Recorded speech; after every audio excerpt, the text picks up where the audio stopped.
Michael, thank you. Today in our Crime Stopper Spotlight, we're talking about back-to-school safety, specifically stranger safety.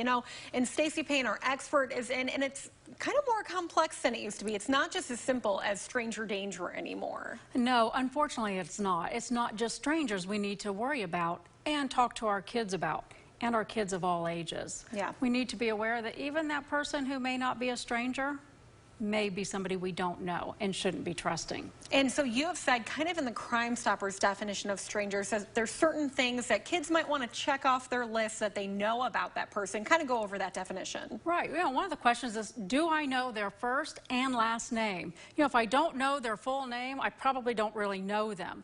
How about where they live, the name of their parents, or even, do my parents know them? Yeah, do your parents know that person? Exactly. And if they can't answer those questions in an affirmative answer, hey, I know a first and last name, then that person is to some degree a stranger. We're talking when we talk to our kids about this, they're in the classroom, they know Johnny's first name, but they don't know anything else about Johnny. There's different degrees of strangers. Right, and I know you said that could even be used an example with us here at work. You might be closer with some coworkers, some might be considered acquaintances, and it's the same thing for kids and students as they head back to the classroom. Exactly. What should we be on the lookout for in terms of some of these patterns that kids can see? Things, what if something happened? Right, if anytime there's any child or no matter how old they are, if somebody's making them feel uncomfortable, they need to immediately contact a parent, a trusted adult, a teacher, something to that idea. Ask them, hey, do I have permission to talk to this individual before they move forward? If an adult is asking a child for directions, asking them for help, they really should not be doing that. They need to go to another adult. So if somebody's approaching you, again, step away from them. And I think I give this tip on almost every segment.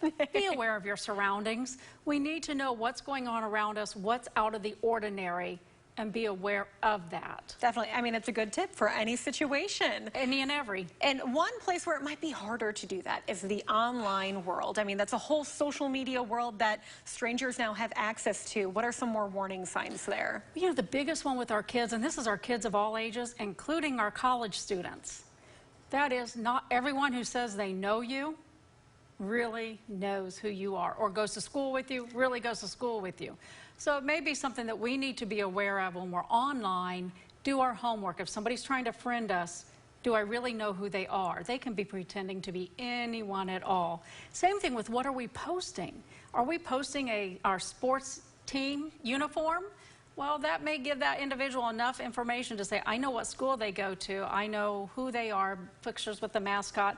I'm not saying we all should be paranoid, but we should be aware. Be aware. Okay, so again, make sure that you're aware of your online presence, even for parents as you share pictures of the family, of course. Definitely. Stacey, thank you so much. I know the ending message is that if something doesn't feel right with your kids, and they don't feel good in their gut, make sure they go find an adult and talk to them immediately. Definitely. Stacey, thank you so much. And again, we are going to have all this information online and on our free news app. Stick with us. We're going to be right back after this break with a final check on weather.